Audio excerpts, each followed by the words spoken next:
नमस्कार, मैं हूं दीपाली राणा। आप देख रहे हैं कमोडिटी राउंड अप और कमोडिटी मार्केट के एक्शन पर तो नजर रहेंगे ही, फोकस करेंगे स्ट्रैटेजीज पर भी, लेकिन पहले बात करेंगे पूरे ही एडिबल ऑयल पैक पर, साथ ही पाम तेल पर, जहां पर फिर से एक्शन बनते हुए दिखाई दे रहा है। इंटरनेशनल मार्केट्स में किस डायरेक्शन में जा रहे हैं प्राइसेस, क्या बन रहे हैं यहाँ से समीकरण और क्या स्ट्रैटेजी आपकी होनी चाहिए, इन सब पर हम करेंगे बातचीत। साथ ही बात करेंगे सोयाबीन की, जहां पर महाराष्ट्र सोयाबीन को लेकर एक खास खरीद नीति बना सकता है। इसके क्या मायने होंगे, इनको भी समझने की कोशिश करेंगे। और साथ ही बात करेंगे गोल्ड की, क्योंकि जनवरी के बाद सोना फिर 80,000 की दहलीज पर पहुंचा है। इन सब पर हम बातचीत करेंगे। हमारे साथ सनवन ग्रुप के सीईओ संदीप बजौरिया, सोपा के एडी डीएन पाठक, मोतिया रोसल फाइनेंशियल सर्विसेज के डायरेक्टर किशोर नारने और प्रो इंटेलिडेट सर्विसेज के फाउंडर दिनेश सोमानी हमारे साथ बने हुए। आप सभी का स्वागत है इस शो में। सबसे पहले तो इनफैक्ट अगर मार्केट का एक्शन लेकर आए एक एक करके आपके सामने, तो एक बार नजर डाल लेते हैं कि क्या रुझान देखने को मिल रहा है सोने चांदी में, स्पेशली जहां पर वापस से कुछ बाइंग इंटरेस्ट इमर्ज हुए हैं और गोल्ड स्पेशली काफी वाइब्रेंसी दिखा रहा है। इंटरनेशनल मार्केट्स हो या डोमेस्टिक मार्केट्स हो, और जो नियर टर्म के फैक्टर्स रहेंगे वो काफी इंपॉर्टेंट रहेंगे, फिर चाहे वो यूएस पॉलिसीज हो, डॉलर इंडेक्स की मूवमेंट ही क्यों ना हो। इस समय 78,000 के मौजूदा लेवल्स देखने को मिल रहे हैं। तो दिनेश जी, पहले तो गोल्ड पर ही अपनी राय दीजिए। जो ये वापस से बाइंग इंटरेस्ट इमर्ज हुए हैं, कितने सस्टेनेबल लग रहे हैं, क्या आउटलुक यहाँ से प्राइसेस पर, और कोई ट्रेडिंग स्ट्रैटेजी रहेगी क्या?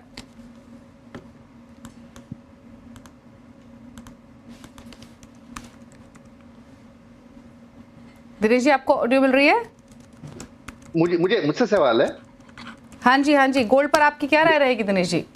जी जी बिल्कुल, 78,900 यह दायरा है गोल्ड का। पिछले 5-6 दिनों में इसी दायरे में गोल्ड निरंतर ट्रेड कर रहा है।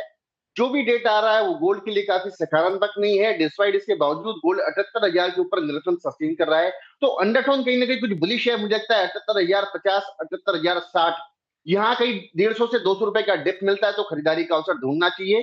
दोबारा 78,500 का लेवल मुझे नजर आता है और 77,820 का स्टॉप लॉस इसमें मेंटेन करना चाहिए। ओके। और सिल्वर पर आपकी राय क्या रहेगी इन लेवल से? सिल्वर थोड़ा सा डल नजर आता है मुझे गोल्ड के मुकाबले में। आई थिंक अराउंड 90,000 के आसपास इसमें बाइंग उभर कर आ सकती है। दोबारा 90,800 इतना अपसाइड मुझे आज के दिन में लगता है, और डाउनसाइड मुझे लगता है कि 89,450 का स्टॉप लॉस मेंटेन करना चाहिए। ओके, 90,300 के लिए मौजूदा लेवल्स देखने को मिल रहे हैं सिल्वर में। 210 रुपए नीचे है हालांकि, लेकिन यहाँ पर एक स्ट्रैटेजी आपको रेकमेंड की गई है। अच्छा, इनफैक्ट अगर आप इस समय इंटरनेशनल मार्केट्स का हाल भी देखेंगे तो गोल्ड सिल्वर के साथ साथ कच्चे तेल में भी हमने रिसेंटली काफ़ी एक्शन आते हुए देखा है। लेकिन चलिए अब आगे बढ़ते हैं और स्ट्रैटेजीज पर तो आगे चर्चा करेंगे ही, लेकिन पहले बातचीत कर लेते हैं एडिबल ऑयल पैक की और स्पेशली पाम ऑयल की। किस तरीके के यहाँ पर जो न्यूज़ फ्लो इमर्ज हुआ है प्राइस रिएक्शन के हिसाब से, उसके बाद क्या स्ट्रैटेजी आपकी होनी चाहिए। इनफैक्ट हमारे साथ सनवन ग्रुप के मेहमान बने हुए हैं संदीप बजौरिया जी, उनसे एक आउटलुक लेते हैं। तो संदीप जी, पहले तो जानना चाहेंगे कि इनफैक्ट इंटरनेशनल मार्केट्स में हमने कई सारे फैक्टर्स रहे हैं जिसके कारण तेजी आते हुए देखी, उसके बाद प्राइसेस थोड़ा सा हल्का हुए, वापस से तेज हो रहे हैं। तो पहले तो जानना चाहेंगे कि कौन कौन से फैक्टर्स हैं इस समय जो पाम ऑयल के प्राइसेस को ड्राइव कर रहे हैं। हाँ दीपाली जी, बड़ा अच्छा सवाल पूछा आपने। अब देखिए, पाम की कीमत ऊपर में हमारे यहाँ इंडिया की सीएनएफ इंडिया हो गई थी ऊपर में $1,330, और वो नीचे आके वो हो गई थी, आप समझ के चलिए, करीबन $1,110। तो $220 घटी थी, और अब वो 1,110 की कीमत ऊपर जाके अभी 1,185 हो गई है, 85 हो गई। तो मतलब $220 घटने के बाद ये कीमत अभी $75 बढ़ी है, मतलब 1/3 उसमें रिकवरी आई है। और पाम में मेजर फैक्टर्स तो आप देखिए, पहले तो बिकॉज इंडिया की डिमांड पाम की इतनी स्लो हो गई थी, पाम सब में महंगा तेल हो गया था। सोयाबीन ऑयल पाम से $100-150 सस्ता बिक रहा था, सनफ्लावर भी पाम से सस्ता होता था। तो पाम की डिमांड इंडिया की बहुत कम हो गई, और इसी तरह से वर्ल्ड में भी डिमांड कम हो गई। तो पाम जो B40 करके बायोफ्यूल को लेके पाम जो इतना ऊपर फंड्स ने और सबने खींच लिया था, उनको रियलाइज हुआ कि हमें फूड की डिमांड तो हम मिस ही कर रहे हैं, और ओनली फ्यूल से हमारा काम नहीं चलने वाला। इसीलिए उन्होंने प्राइस वो $220 गिराई थी। लेकिन अब क्या हो गया है कि पिछले 5 दिनों में वहां यूएस में जो बायोफ्यूल की पॉलिसी है, वो बड़ी फ्रेंडली पॉलिसी बनाई गई है, जिसमें ये क्या है कि भाई प्रोड्यूसर्स क्रेडिट देंगे, और जो यूज कुकिंग ऑयल अमेरिका में इंपोर्ट होता था उसको बंद कर देंगे, और सोयाबीन ऑयल का यूसेज बढ़ाएंगे अमेरिका में बायोफ्यूल में। तो इस बातों को लेके जो शिकागो 40 सेंट हो गया था वो 46 सेंट हो गया, मतलब सोयाबीन में $100 करीबन प्राइस ऊपर हो गई। उससे पाम को भी वापस नई जान मिली है कि भाई जो तेल उससे सस्ता बिक रहा था और वो अभी $100 वापस ऊंचा चला गया है। इसी को देख के पाम जो है $70-75 ऊंचा चला गया है। तो आज के दिन देखिए तो हम पाम की कीमत है करीबन क्रूड पाम ऑयल की $1185 एंड सोयाबीन ऑयल की कीमत है करीबन अब $1170 और सनफ्लावर ऑयल की कीमत है करीबन आप समझ के लिए $1200। तो ये लेवल में पाम तीनों तेल खड़े हैं 10-15-20 डॉलर एक दूसरे के डिफरेंस में। तो मेरे ख्याल से अब जाके ये माहौल बना है, लेकिन पाम को अपने आप को फूड के लिए और फेमिलियर कराना है और कंजम्पशन इंडिया में बढ़ाना है, तो पाम को और वापस एक बार जो है $30-40 नीचे आना पड़ेगा। उस लेवल पे इंडिया कंफर्टेबल है पाम खरीदने के लिए। तो मेरे ख्याल से पाम की दुकान जब कि चल सकती है संदीप जी, अगर बाकी और ऑयल से अगर तुलना करें, फिर चाहे वो सोयाबीन हो या दूसरे ऑयल हो, कितने प्रीमियम पर फिलहाल पाम ऑयल ट्रेड कर रहा है? अभी प्रीमियम जो है वो कम हो गया है। अभी सिर्फ सोयाबीन ऑयल से पाम $20 का प्रीमियम है, वो भी मतलब नियर बाय में है। और आगे के महीनों में सोयाबीन पाम करीबन एक ही रेट हो गया है और ये माहौल बन गया है। तो पाम अपने आप को राइट फुटिंग पे लाया है। और अभी पाम का इंपोर्ट जो हमारा इतना दिसंबर का इंपोर्ट हमारा दिसंबर शिपमेंट पाम सिर्फ 3.25 लाख टन हुआ है। जनवरी शिपमेंट भी पाम का हमारा मुझे नहीं लगता 3-3.25 के ऊपर जाएगा। But February shipment definitely palm का हमारा 6 लाख टन हो जाएगा। मार्च शिपमेंट हमारा पाम का 6.5-7 लाख टन हो सकता है। तो हमारा पाम का डिमांड और शिपमेंट अभी अगले महीनों में बढ़ेगा। अच्छा, एक चीज़ और, जैसे आपने कहा कि पाम ऑयल के प्राइसेस को थोड़ा सा यहाँ से और नीचे आना पड़ेगा, लेकिन आपको लगती है पॉसिबिलिटी नीचे आने की, कंसीडरिंग जो हम ओवरसीज मार्केट में देख रहे हैं? मलेशियन पाम ऑयल अगर हम देखें तो दिसंबर में जो आउटपुट रहा वो लगातार तीसरा महीना था जब कम होकर आया। इन्वेंट्रीज में हमने ड्रॉप देखा है। इंडोनेशिया में फ्लड की वजह से ओवरऑल आउटपुट पर इम्पैक्ट पड़ा है। तो पॉसिबिलिटी दिख रही है आपको प्राइसेस यहाँ से थोड़ा नीचे आने की इन तमाम कंडीशंस के बीच में? आपका कहना सही है, लेकिन फिर भी क्या है, पाम को अभी जैसे 2 दिन से पाम ऊंचा चला जाने से इंडिया में पाम की बाइंग एकदम रुक गई है। और पाम को अभी उनका जो बायोडीजल प्रोग्राम है उसमें 45 डेज का पहले का टीथिंग पीरियड है। आप समझ के चलिए, मतलब जो 1 जनवरी से इम्प्लीमेंट होना था वो भी 15 फरवरी के बाद होगा। तो उसके कारण से मुझे लग रहा है पाम में वापस उनको एक बार थोड़ा डिप लाना पड़ेगा सो दैट वो डिमांड वापस जनरेट होए। पहले वाले में तो इंडिया ने लास्ट जनवरी के पहले 10 दिनों में इंडिया ने 3 लाख टन पाम खरीदा था, लेकिन लास्ट 3-5-4 दिन से इंडिया क्वाइट है। और अब वापस थोड़ा पाम इंडिया रिएक्शन कर रहा है, वेट कर रहा है। यदि रिएक्शन आएगा तो इंडिया वापस पाम खरीदेगा। तो वो पाम को एक फंक्शन है मार्केट का कि मार्केट को पाम को डिमांड अट्रैक्ट करनी पड़ेगी अभी। अब पाम ने पहले बहुत अपनी चला ली पिछले 6 महीने जुलाई से दिसंबर तक 2024 में, लेकिन ओनली फ्यूल की स्टोरी पे। लेकिन अब पाम को समझ में आ रहा है कि फ्यूल एक मेजर इम्पैक्ट है, लेकिन फूड की डिमांड को भी हम इग्नोर नहीं कर सकते। तो मुझे लग रहा है थोड़ा-सा इसमें रिएक्शन आना ज़रूरी होगा, तो पाम का फर्दर ट्रेड होगा। लेकिन इंडिया में अब आप देख रहे हैं कि अभी हमारे सामने सरसों की क्रॉप आने वाली है और सरसों की क्रॉप जो फरवरी एंड से शुरुआत हो जाती है, तो हमारे पास हमारी डोमेस्टिक है और करंट में तो हमारे पास कॉटन ऑयल और राइस ब्रान ऑयल भी है, सोयाबीन की भी क्रशिंग चल रही है। तो मेरे ख्याल से ग्राउंडनट भी है। तो आई थिंक इंडिया का सप्लाई डिमांड बहुत वेल बैलेंस्ड है और कंज्यूमर के लिए कीमतें भी बड़ी रीजनेबल बैंड में है और कहीं कोई सप्लाई की कोई भी देश की कोई भी कोने में कोई दिक्कत नहीं है। तो वो पॉइंट ऑफ व्यू से as a consumer I think वेजल सिचुएशन बहुत सेटिस्फैक्टरी है। But as a industry as a farmer थोड़ी डिस्टर्बिंग है। किसान को सपोर्ट प्राइस मिलने में चैलेंज हो रहा है। इंडस्ट्री को, रिफाइनिंग इंडस्ट्री को क्रूड पाम ऑयल से जो रिफाइन करती है उसको क्रूड और रिफाइंड में जो गैप है वो 7.5% का ड्यूटी का है, वो 15% 20% होना चाहिए। क्योंकि इंडोनेशिया में वो लोग रिफाइंड ऑयल जो है $40 क्रूड से सस्ता बेच रहे हैं। तो इंडियन रिफाइनर्स को एक चैलेंज बना हुआ है कि कैसे वो कॉम्पिटिटिव रहे और कैसे वो अपना सर्वाइवल निश्चित करे। तो आई थिंक गवर्नमेंट को इस एंड पे बहुत सोचने की जरूरत है कि ये क्रूड और रिफाइंड का ड्यूटी का गैप बढ़ाया जाए, सो रिफाइनिंग इंडस्ट्री की हेल्थ सुधरे और किसानों को एमएसपी मिलने के लिए अभी जैसे नाफेड को वापस खरीदी करना पड़ेगा। सरसों अभी बाजार में आएगी। सोयाबीन में हमने देखा नाफेड ने कोशिश करी लेकिन उतना इफेक्टिव नहीं हुआ और किसानों को एमएसपी से 20% दाम कम मिला। तो वो ऑयल मील का बड़ा इशू था सोयाबीन में, बिकॉज ऑयल कम होता है, 18% होता है, लेकिन रेपसीड में तो 42% ऑयल होता है। तो वहां फार्मर को बेटर रिटर्न मिलने की जगह है और गवर्नमेंट को एक ऐसा माहौल बनाना पड़ेगा कि भाई हम किसानों को प्रोडक्टिविटी बढ़ाएं, बिकॉज ओनली सपोर्ट प्राइस बढ़ा के किसानों को सपोर्ट करना एक फार्मूला बहुत मैनेजेबल नहीं है। प्रोडक्टिविटी डेढ़ी या दुगनी करना जरूरी है, उसी से देश का जी, इकोनॉमिक्स और एडिबल इकोनॉमिक्स इकोनॉमिक्स सुधरेगा। Okay, right. चलिए, शुक्रिया संदीप जी आने के लिए शो में और हर पर्सपेक्टिव से इस खबर पर और पूरे एडिबल ऑयल पैक पर अपने व्यूज़ देने के लिए। लेकिन आगे बढ़ेंगे, एक इंपॉर्टेंट खबर सोयाबीन को लेकर भी है। एक तरफ तो हमने देखा है कि सेंटर ने जो सोयाबीन प्रोक्योरमेंट की डेडलाइन है महाराष्ट्र में, राजस्थान में, उसको बढ़ाया है, लेकिन एक और इम्पॉर्टेंट डेवलपमेंट महाराष्ट्र से ही जो आ रही है वो ये कि स्टेट एक परमानेंट मैकेनिज्म सेटअप करेगी सोयाबीन प्रोक्योरमेंट के लिए। जो रिपोर्ट्स आई हैं, जो खबरें हैं, वो ये है कि शायद स्टेट जो एग्रो हब्स हैं उनको लॉन्च करेगी समृद्धि एक्सप्रेस के साथ साथ जो और प्रोजेक्ट्स चल रहे हैं उन पर भी कामकाज को और एक्सपेडाइट करते हुए दिखाई देगी। लेकिन डीएन पाठक हमारे साथ बने हुए हैं सोपा के एडून से, समझते हैं इस खबर के मायने। पाठक साहब नमस्कार, स्वागत है आपका। तो पहले तो ये बताइए, हैजल फ्री प्रोक्योरमेंट करने के लिए महाराष्ट्र सरकार जो इनिशिएटिव लेने की बात कर रही है, कितना हेल्प करेगी, ये कैसे देखते हैं आप? ये अच्छा इनिशिएटिव है। अगर किसान को सही दाम मिलेगा और उसको, जैसे मंडी में किसान को हैसल फ्री बेचने को मिलता है, कोई समस्या नहीं होती, ऐसी अगर ये एग्रो हब सरकार बना रही है और एक सही दाम पे एमएसपी पे एग्रो हब्स के जरिए खरीद सकें।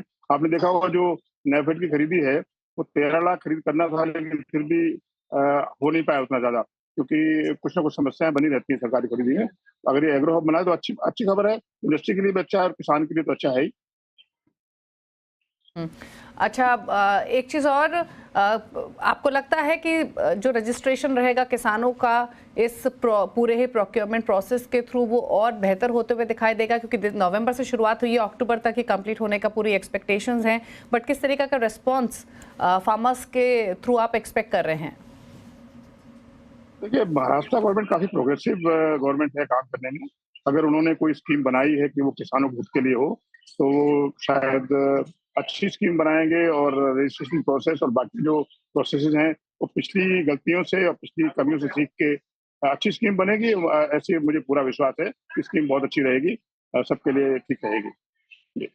अब सो फार जो प्रोक्योरमेंट हुआ है पाठक साहब महाराष्ट्र में, वो कैसा रहा है? क्योंकि अगले 15 दिन और अगर हम महाराष्ट्र रीजन की बात करें स्पेशली, तो डेडलाइन एक्सटेंड की गई है। राजस्थान में 4 फरवरी तक की सोयाबीन प्रोक्योरमेंट की डेडलाइन रखी गई है। कैसे देखते हैं आप इस मूव को और कितना टोटल प्रोक्योरमेंट होने की एक्सपेक्टेशंस हैं? अभी तक जो मुझे खबर है वो करीब 11-12 लाख टन प्रोक्योर हुआ है, नाफेड और एनसीसीएफ दोनों के थ्रू। और खरीदी की जो रेट है वो बहुत अच्छी नहीं रही है, टारगेट मीट नहीं हो पाया है। मुझे लगता है अगर महाराष्ट्र में 31 जनवरी तक खरीदी बढ़ाई है तो अभी प्रोक्योरमेंट अच्छा रह सकता है। जो 13 लाख का टारगेट है उनका, वो उसके आसपास पहुंचने की मुझे थोड़ी उम्मीद है महाराष्ट्र में कम से कम।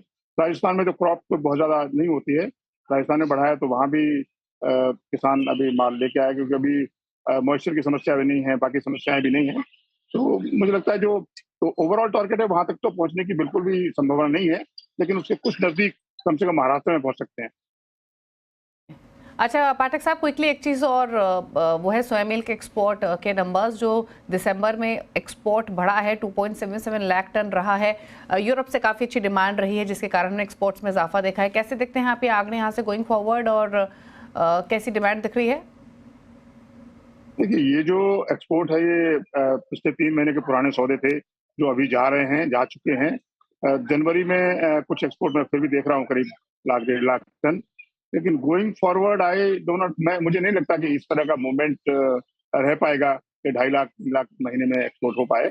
तो हमने जो सोपा ने जो एस्टिमेट निकाला है कि इस साल में सोयाबीन का एक्सपोर्ट 15.5 लाख टन होगा, मैं अभी फिलहाल उस पर कायम हूँ। अभी आगे प्राइसेस का मूवमेंट कैसा होता है उस पर डिपेंड करेगा टोटल एक्सपोर्ट कितना होगा। ओके, चलिए, शुक्रिया आपका पाठक साहब आने के लिए सीएनबीसी आवाज़ पर सोयाबीन दोनों ही खबरों पर अपने कमेंट्स शेयर करने के लिए। चलिए रुक रहे हैं इसी के साथ एक ब्रेक के लिए।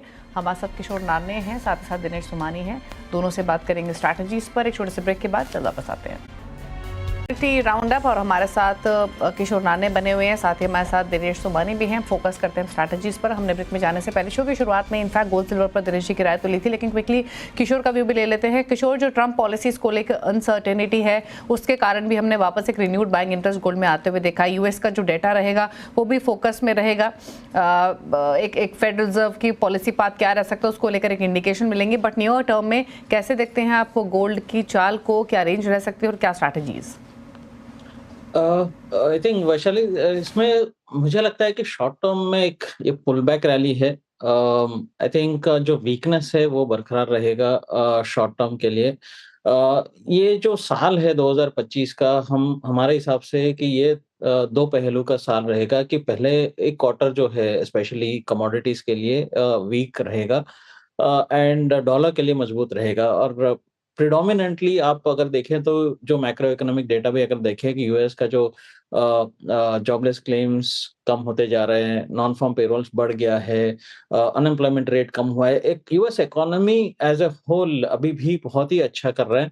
तो उसके वजह से जो रेट कट का जो सिलसिला है वो काफी हद तक स्लो डाउन हो जाएगा। हमारे उम्मीद के हिसाब से 2025 में शायद एक ही रेट कट हो सकता है फेड की तरफ से, probably in a best case scenario दो रेट कट होगा। इस जो सिनेरियो में अगर डिस्काउंट करते चले तो फिलहाल के लिए नेगेटिव रहेगा। सो अगेन इंट्राडे के लिए मैं बाइंग का सलाह दूंगा। गोल्ड में 78,100 के आसपास आप बाइंग कर सकते हैं, 78,700 का आपका टारगेट हो सकता है। But I think underlying tone weaker ही रहेगा बोथ गोल्ड एंड सिल्वर में। सिल्वर में खास करके आई थिंक 90,500 के आसपास मैं एक बार बिकवाली करके चलना पसंद करूंगा। डाउन साइड में 89,400 के आसपास का टारगेट्स के लिए। तो सिल्वर थोड़ा ज्यादा वीक रहेगा। फर्स्ट क्वार्टर ओवरऑल कमोडिटीज के लिए एक वीक क्वार्टर रहेगा। अच्छा किशोर, क्विकली एक राय आपकी कच्चे तेल पर भी।